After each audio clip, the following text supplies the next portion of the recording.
고맙고 감사합니다. 오늘 또 3일 밤에 하나님의 말씀, 특별히 사무엘 하에 기록된 다윗과 그의 삶과 그의 신앙의 모습을 통해 하나님께서 오늘 우리에게 필요한, 우리가 배워야 되는 영적인 귀한 교훈을 같이 깨닫고 또 묵상하며 그 말씀을 통해서 오늘 이 시대에 필요한 하나님의 사람에게 무장되어야 될 영적인 모습들을 다시 한번 확인하고 그 말씀을 분별하고 그 말씀을 통해 우리 삶의 영적인 능력이 풍성한 하나님의 은혜가 채워질 수 있도록 도와주시옵소서. 오늘 또 말씀하실 하나님의 그 음성을 듣기를 간절히 사모합니다. 우리의 마음 문을 열고 우리 영혼의 문을 열고 하나님의 음성을 들을 수 있도록 우리 모든 성도들 삶의 자리자리마다 은혜 주시고 역사여 주옵소서. 감사하옵고 예수님 기도합나이다. 아멘. 우리가 지난 2주 전에 제가 드렸던 요절 말씀이 있습니다. 에베소 4장 32절 말씀 먼저 읽고 오늘 본문 사무엘하 13장을 살펴보도록 하겠습니다. 서로 친절하게 하며 불쌍히 여기며 서로 용납하기를 하나님이 그리스도 안에서 너희를 용서하심과 같이 하라. 자, 오늘은 이제 사무엘하 13장 우리가 여러분이 아마 평소에 알고 있는, 잘 알고 있는 그런 사건의 이야기들을 우리가 살펴보게 됩니다. 여러 가지 사건은 아니고요. 한 가지 사건에 대한 이야기가 쭉 소개되고 있는 본문인데 우리 말씀을 통해 몇 구절, 중요한 구절들을 중심으로 하나님의 사실이 어떤 내용들이 정확하게 기록되어 있는지 그 말씀에 어떤 내용이 담겨 있는지 우리가 어떻게 이해할 것인지 살펴보고 그 말씀을 오늘 우리 신앙생활에 어떻게 적용할 수 있을 것인지 같이 한번 나눠보려고 합니다. 자, 사무엘하 13장 여러분 성경을 좀 펴시고요. 1절부터 3절까지만 짧게 몇 구절만 먼저 읽고 시작하겠습니다. 사무엘하 13장 1절로 3절 같이 각 가정의 성경을 펴시고 읽겠습니다. 그 후에 이 일이 있으니라. 다윗의 아들 압살롬에게 아름다운 누이가 있으니 이름은 다말이라. 다윗의 아들 암논이 그를 사랑하나 그는 처녀이므로 어찌할 수 없는 줄을 알고 암논이 그의 누이 다말 때문에 우라로 말미암아 병이 되니라. 암논에게 요나답이라 하는 친구가 있으니 그는 다윗의 형 시마의 아들이요 심히 간교한 자라. 오늘 13장 말씀 이런 내용으로 시작이 됩니다. 암논, 여러분 아마 들어보셨을 겁니다. 그 다음에 다말이라고 하는 젊은 처녀, 물론 다윗 왕의 딸이죠. 이 암논과 다말은 배다른 형제 자매 지간입니다. 그래서 이 형제 간에 있었던 비극적인 사건을 통해 오늘 우리에게 주시는 하나님의 교훈은 무엇일까? 오늘 우리의 삶 속에 어떤 영적인 통찰력을 주시는 말씀일까를 좀 같이 생각을 해 보려고 합니다. 자, 암논과 다말 사이의 비극적인 사건의 이야기가 1절로 22절까지 자세히 소개되고 있습니다. 자, 다윗의 그 자식들 가운데 일어났던 비극적인 사건 가운데 이제 앞으로 이제 압살롬의 반역 사건도 있지만 그 형제들 사이에 일어났던 비극적인 대표적인 사건이 오늘 본문의 이야기이기도 합니다. 자, 이쪽에 다윗의 아들 압살롬이라고 하는 이름이 되어 있고 또 아름다운 누이가 있는데 그 이름이 다말이다 라고 하는 것 여러분들이 잘 아시는 인물이죠. 자, 다윗의 다른 아들 암논, 그러니까 다윗의 아들 가운데 암논이라고 하는 아들이라는 뜻입니다. 다 이복 형제들 사이죠. 2절에 암논이 형제가 정확하게 다말의 이제 오빠 되죠. 배달 오빠가 되는데 그 누이 다말 때문에 이제 물화병으로 말하면 병이 났다. 상사병인지 뭔지 어쨌든 그런 병이 났다. 근데 그 친구 가운데 요나답이라고 하는 친구가 있었다. 아주 나쁜 괴를 부리죠. 계계를 짜내서 이제 친구 암논에게 이렇게 하면 네가 원하는 것을 얻을 수 있다. 이 다말을 취할 수 있다라고 이렇게 이제 뭐 그냥 계략을 말해주는 것이죠. 네, 그런데 이 사람에 대한 성경의 평가가 어떤가? 3절에 보니까 요나답을 심히 간교한 자 이렇게 성경은 평가를 하고 있습니다. 물론 이 사람은 사촌 형제 사이죠. 그러니까 다윗의 형제 아들이니까 사촌 형제겠죠. 그런 그 사촌 형제 사이에 아주 친한 관계였던 것 같습니다. 근데 꾀를 하나 내는 아주 강교한 사람이 내는 꾀. 그것 때문에 이제 사건이 벌어지는 것이죠. 이 강교하다는 단어가 히브리 원어에 보면 긍정적인 의미가 있고 부정적인 의미가 있습니다. 긍정적인 의미는 현명하고 지혜를 가진 사람이라는 뜻입니다. 어떤 기술, 기교, 학식, 지혜, 통찰력을 갖춘 탁월한 재능, 식견을 가진 인물이라는 뜻이기도 합니다. 어떤 사람이 그런 탁월한 식견을 가진 사람이 되는가? 하나님을 신뢰하고 의지하는 사람에게 하나님 주시는 복이 바로 이 강교하다는 단어 속에 담겨있는 긍정적인 의미의 내용이기도 합니다. 하나님이 복 주시는 사람, 복 받은 사람이 이런 통찰력, 탁월한 지혜와 통찰력을 갖게 된다는 것이죠. 자, 부정적인 의미는 우리가 잘 아는 것처럼 교활하다, 아주 나쁜 의미죠. 아주 악한, 사악한 사람이다.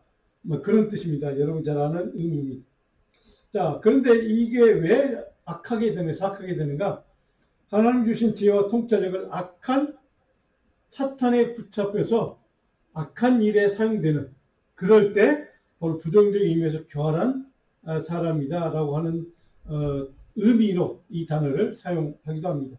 결국 자기 자신의 개인적인 사적인 욕망이나 탐욕을 충족시키기 위해서 하나님이 주신 지혜를 또 통찰력을 이렇게 악용하는 사람, 그런 의미에서 간교한 사람이다 이렇게 표현한다는 것입니다. 자, 우리가 하나님의 사람은 어떤 사람이어야 되는가?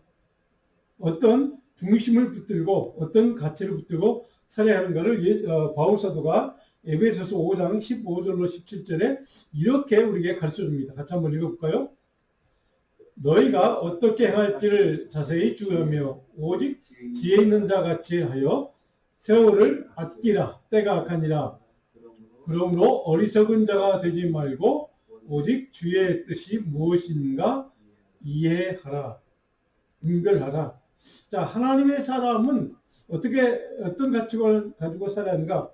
세월을 아끼는 사람. 그러니까 하나님의 뜻과 계획과 섭리를 내 생각보다 앞세워서 그 하나님의 뜻대로 순종하며 사는. 그래서 세월을 아끼는 삶을 사는 사람. 자, 하나님의 사람의 삶의 길은 바로 여기 두 가지를 얘기하고 있습니다. 세월을 아끼는 것, 주의 뜻이 무엇인가를 먼저 생각하고 묵상하고 분별하는 것이 하나님의 사람이 어떤 일을 행할 때, 판단할 때, 결정할 때 먼저 필요한 일이다. 그러니까 세속적인 사람처럼, 자기중심적인 이기적인 사람처럼 자기의 생각과 뜻을 먼저 앞세우는 것이 아니라 그것도 먼저 하나님의 뜻과 하나님의 생각이 무엇인지를 먼저 묻고 또 묵상하고 생각하고 또 그것을 따를 수 있는 하나님의 지혜를 따르는 사람. 이렇게 이제 바울사도는 우리에게 가르쳐 주는 겁니다. 자, 오늘 우리가 지금 읽었던 본문에 나와 있는 오늘 13장에 나와 있는 바로 이게 간교하다는 뜻은 바로 여기에서 차이가 있습니다. 하나님의 뜻이 먼저 무엇인가를 분별하고 이해하고 그것을 묵상하고 그것을 따르고 실천하고 순종하는 삶이 아니라 하나님 뜻보다 자기의 생각, 자기의 뜻, 자기 의지, 자기 결정을 먼저 앞세우고 행하는 사람. 그런 사람 결국은 악한 사단에 사로잡혀서 악한 사단의 이용을 당하고 자기의 어떤 욕망이나 탐욕을 추구하는 일에 그 지혜와 어떤 지식을 사용하게 된다는 것이죠. 자, 그런 의미에서 바로 간교한 사람의 삶을 바로 이 아몬이라는 사람은 그가 주는 술책을 따랐다는 거. 여기에 이제 비극이 시작이 되는 겁니다. 5절에 보니까 요나답이 그에게 이제 이렇게 해라라고 이제 아몬에게 이제 가르쳐 주는 것이죠. 간교한 계책을 가르쳐 준 것이죠. 그래서 이제 아버지 다윗을 동원합니다. 자기 뜻을 관찰하기 위해서 악한 일을 도모하기 위해서 아버지 다윗을 움직여서 다말에게 자기 아픈 자기를 돌보도록 그렇게 아버지가 명령해 달라고 아버지까지 동원하는 권력을 이용한 것이죠. 그래서 할 수 없이 여동생 다말이 그 오라버지 암논의 집에 가서 그를 돌보다가 사건이 벌어지고 결국은 이제 우리가 요즘 말로 하면 성폭행 사건이 벌어지는 것이죠. 그런데 그래서 그가 다말을 어떻게 자기 잘 품었으면 문제가 되지 않을 텐데 15절에 보니까 그 사건이 있은 다음에 암논이 어떻게 다말을 대했는가 보니까 그를 심히 미워했다. 이전에 사랑하는 마음보다 더 크게 미워했다라고 자기 욕심을 채운 다음에 다말을 이제 버리는 것이죠. 16절에 다말이 나를 지금 쫓아보내는 것은 이 큰 악은 아까 나를 폭행한 것보다 더 악한 일입니다. 라고 그렇게까지 다말이 얘기를 해줬음에도 불구하고 바로 이 암논은 그냥 다말을 쳐버리는 것이죠. 모른 채 이제 해버린 겁니다. 그랬더니 19절에 다말이 죄를 쓰고 크게 울부짖으며 이제 통곡했겠죠. 그 이야기를 20절 다말의 오빠 압살롬, 물론 이 압살롬은 다말의 친오빠가 같은 엄마입니다. 같은 엄마에게서 난 다윗의 자식들입니다. 물론 이제 아들과 딸이긴 합니다. 그런데 이 압살롬의 반응, 우리가 보통 오빠 같으면 아마 자기 여동생을 그렇게 했다면 저 같아서도 보통 사람들 같으면 그냥 당장 찾아가서 그를 원수를 갖겠다고 아마 그렇게 분노했을 것입니다. 그것이 마땅한 반응일 것입니다. 그런데 20절에 보니까 그 이야기를 사건의 전말을 전후좌우를 다 들었던 압살롬은 다말에게 이렇게 얘기합니다. 누이야, 지금은 잠잠히 있고 이것으로 말미암아 근심하지 말라. 자, 여기에서 보면 압살롬이라는 사람은 잠잠히 참자, 인내하자라고 동생을 이제 설득을 하는 것이죠. 복수를 행할 수도 있었을 것입니다. 당연히 찾아가서 화풀이를 할 수도 자기의 감정 나는 대로, 분노가 나는 대로 아마 바로 찾아가서 암논이 그렇게 행할 수도 있었을 것입니다. 그런데 잠시 조용히 참고 침잠하고 묵상하자. 이게 묵상이라는 말을 우리 좀 깊이 생각해야 돼요. 먼저 이 사건을 왜 일어났는지, 이 사건을 허락하신 하나님의 뜻이 무엇인지, 하나님이 무슨 생각이신지를 먼저 묵상하고 생각해 보자는 의미입니다. 그런 의미에서 우리가 지금은 참고 조용히 묵상해 보자 라고 오빠가 지금 여동생 다말에게 설득하는 이야기입니다. 하나님에게 먼저 하나님의 뜻과 하나님 어떻게 반응했으면 좋겠는가 하는 것을 하나님의 생각을 묻는 것이죠. 인간적인 판단, 생각, 분노, 인간적인 반응, 감정적인 반응, 그것을 감추고 그걸 절제하고 억제하고 하나님의 뜻을 먼저 묵상하는 우리 압살롬의 지혜가 여기서 우리는 아주 돋보이는 것을 보게 됩니다. 물론 다말은 1절에 보니까 성경에 보면 처량하다라고 표현되죠. 처량하다. 우리가 이해할 수 있는 말이죠. 마음이 무너져 내리고 황폐해진 다말의 심령. 절망적인 심령이겠죠. 그 모습을 바라보는 오빠 압살롬이 그럼에도 불구하고 인간적인 반응, 분노보다는 참고 침잠하고 묵상해보자 라고 설득하는 우리 이 순간의 압살롬의 모습. 참 지혜로운 방식이기도 합니다. 그 모든 사건에 대한 이야기를 전해들었던 다윗 왕이 심히 분노했다라고 21절은 증언하고 있습니다. 자, 그럼 22절에 보면 압살롬이 그냥 아무 생각이 없어서 참자가 있을까? 자기 여동생의 그 비참한 바로 그런 그 모습을 보고도 절망하는 자기 여동생을 보고도 그냥 아무 생각이 없어 그냥 참자라고 했을까? 21절에 보니까 그게 아니라는 것을 우리는 알게 됩니다. 22절에 압살롬은 미워하여 암논에 대하여 잘잘못을 압살롬이 말하지 아니했다. 미워했지만 암논을 싫어했고 미웠고 분노가 났지만 잘잘못을 지금을 말하지 않고 먼저 하나님의 뜻을 묻고 조용히 묵상했다는 것이죠. 자, 그런 압살롬의 그런 반응을 보면 우리가 배워야 될 게 하나 있죠.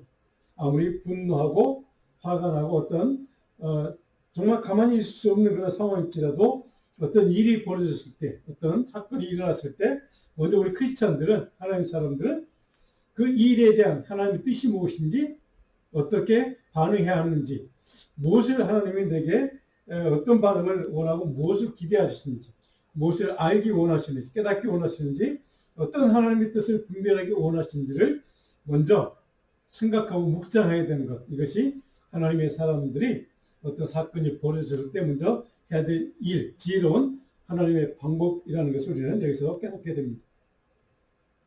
자, 설교를 어떻게 보면 제가 크게 두 번째로 이렇게 제목을 줬습니다. 압살롬의 치밀한 복수와 또 그 결과가 있습니다. 자, 거기에 대해서 압살롬은 어떻게 반응했는가? 그것이 참 중요합니다. 하나님의 뜻에 순종하는 삶이 중요하다는 것을 그는 깨달았던 것 같습니다. 자, 23절, 39절 이 후반절을 보면 이제 그 사건 이후에 어떤 압살롬이 어떻게 행했는가가 이제 기록되어 있습니다. 23절을 보니까 만 2년 후에 2년 동안 압살롬은 참았다는 겁니다. 묵상했다는 겁니다. 때를 기다렸던 것이죠. 분노를 절제하고 억제하고 하나님의 방법, 하나님의 원하시는 뜻, 하나님이 어떻게 하기를 원하시는가를 묵상하며 기다렸다는 것이죠. 그러자 만 2년 만에 드디어 실행을 합니다. 깊이 생각했다는 뜻입니다. 그러면서 이제 깨달아야 되는 게 여러분 성경 읽으시면 자세히 설명되어 있습니다. 압살롬이 청하건대 26절입니다. 내 형 암논이 우리와 함께 가게 하옵소서 라고 이렇게 요청합니다. 자, 여기에서 잠깐만 여러분 스크린 하나 보시면 지도가 하나, 제가 지도가 아니라 다윗 형제들, 다윗 아들, 자식들의 그런 뭐 가계도입니다. 자, 이게 부인들입니다. 다윗의 부인들이 이렇게 있습니다. 이게 부인들이 난 아들들 일입니다. 이렇게 굉장히 많죠. 자, 이게 마아가라고 하는 부인, 그슬 왕의 딸이라고 되어 있습니다.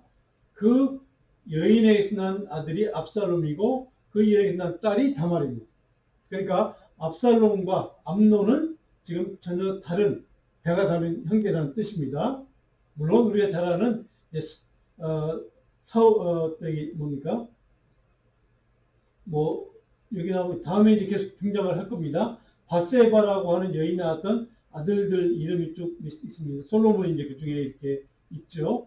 자, 이런 관계를 알면 이런 갈등이 왜 생겼는가, 이런 분란이 왜 생겼는가를 우리는 조금은 짐작을 할 수가 있습니다. 자, 26절을 보니까 압살롬이 청하건대 내 형 암논이 우리와 함께 가도록 하달라고 왕 아버지 다윗에게 요청합니다. 내가 무슨 하나 뭐 일을 좀 뭐 벌리는데 우리 모든 형제들이 제가 초청하는 곳에 다 올 수 있도록, 특별히 형 암논 너 꼭 참석할 수 있도록 아버지께서 좀 명령해 주세요 라고 부탁하는 거죠. 자, 우리가 여기서 그 암논이 나쁜 짓을 벌일 때 아버지 다윗을 이용했죠. 권력을 동원했죠. 똑같은 방식으로 압살롬도 아버지 다윗의 권력을 지금 이제 이용하는 겁니다. 그래서 아버지를 움직여서 암논 그 형에 대한 복수 혈전을 벌이기 위한 그 자리에 오도록 지금 아버지를 동원해서 자리를 만드는 모습이기도 합니다. 이 7절에 보니까 아버지도 같이 가자고 했는데 다윗은 뭐 내까지 가니? 그냥 니네들 걸 가면 되지 않겠니? 모든 아들들은 다 참석해라 라고 명령하는 것이죠. 이 7절에 보니까 압살롬이 간청하며 왕이 암논과 왕의 모든 아들을 보내니라 라고 다윗 왕이 드디어 그러면서 이제 축복하고 보내는 겁니다. 여기 간청하다는 단어를 주목하면 압살롬이 2년 동안 어떤 생각을 했을까, 얼마나 깊이 생각했을까를, 이 사건을 지금 벌이기 위해서 어떤 노심초사를 했을까, 어떤 계획을 짰을까, 어떤 노력을 했을까 하는 것을 우리는 알게 됩니다.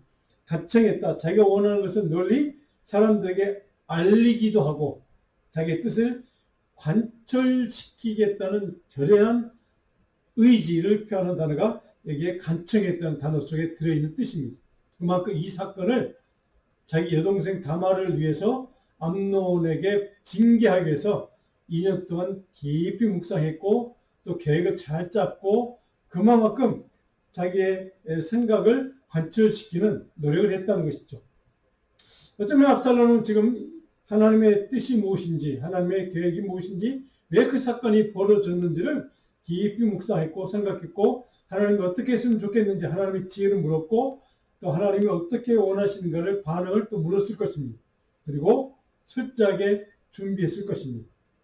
압살롬은 바로 그렇게 첫째 했던 바로 준비를 이제 실행에 옮기는 것이죠.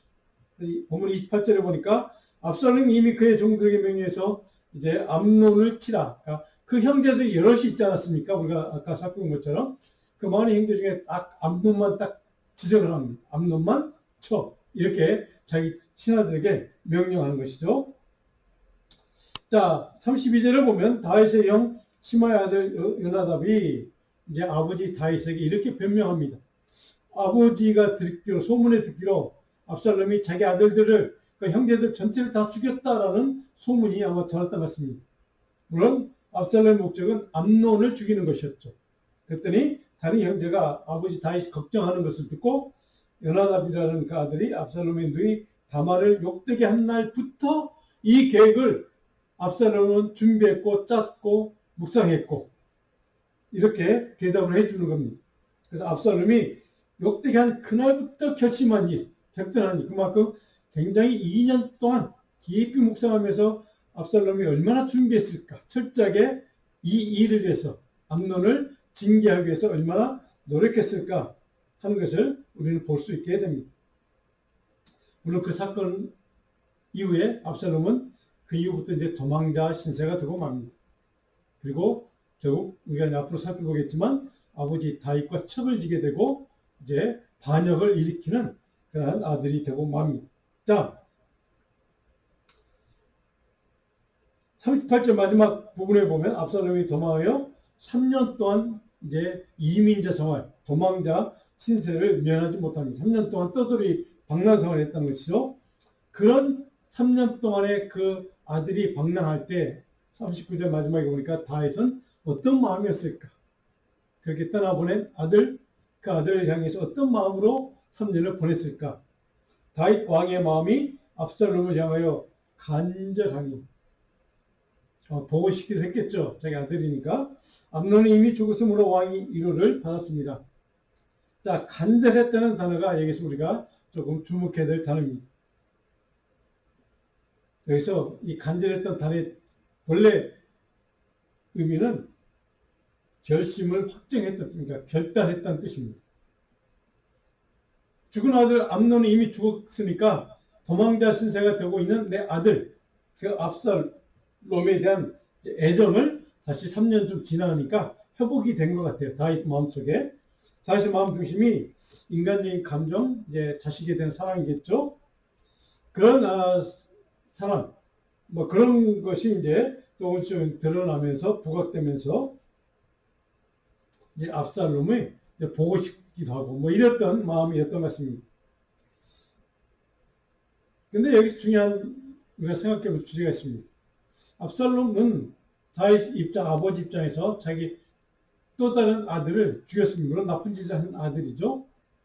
그래서 자기 딸이 이제 상처를 입었고 이제 그런 상황인데 그렇더라도 아들을 죽일 것까지는 생각을 못했을 것입니다. 아버지이기 때문에.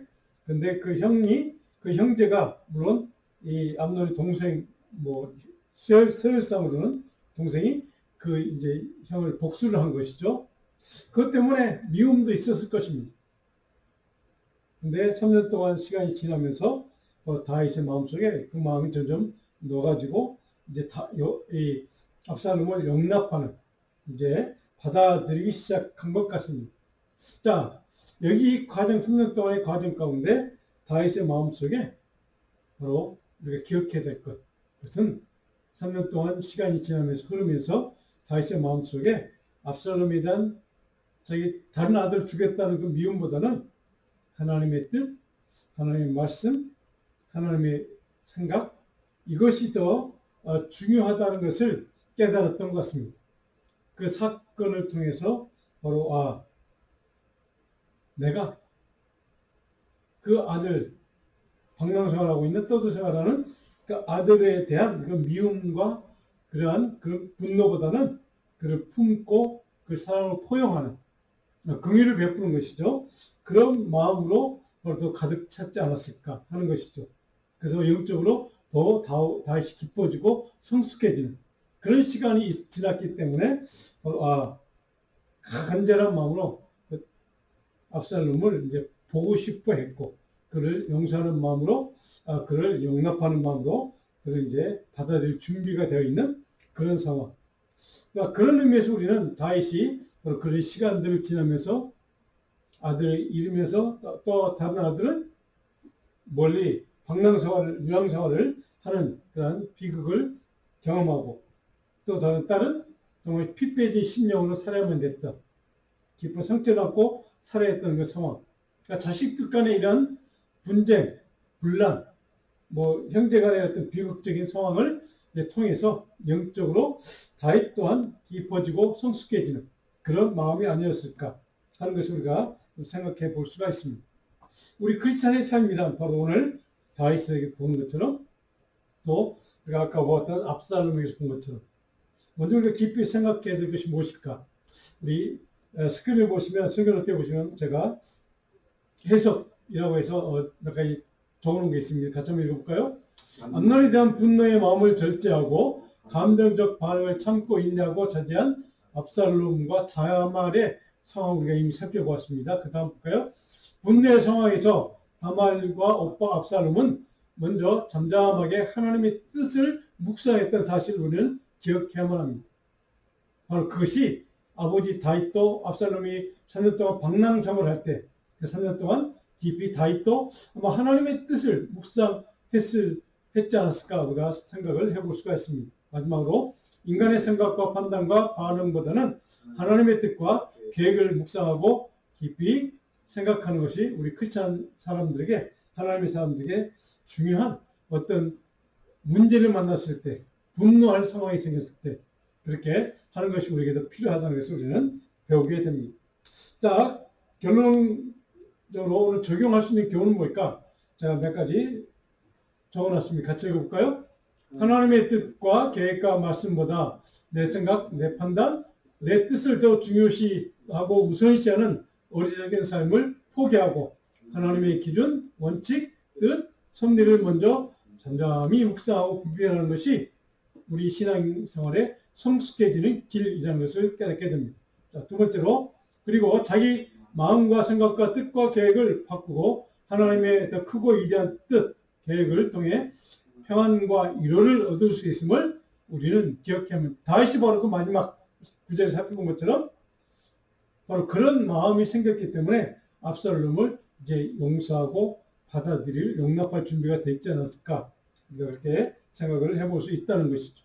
마지막으로, 하나님 사람은 이처럼 십자가 보혈의 능력과 은혜를 통로로 하나님이 주시는 위로와 평안과 기쁨을 누리고 영적으로 더욱 성장하고 성숙해질 수 있음을 우리는 기억을 해야만 한다는 것이죠. 그런 분란 속에서도 압살롬처럼 분노하기보다는 참고 인내하고 하나님의 뜻을 더 깊이 묵상했을 때 우리는 더 하나님의 사람으로서 영적으로 깊어지고 성숙해지고, 그래서 하나님의 방식대로 그 갈등의 문제를 해결할 수 있는 지혜를 얻을 수 있다는 것을 우리는 오늘 이 사건을 통해 깨닫게 됩니다.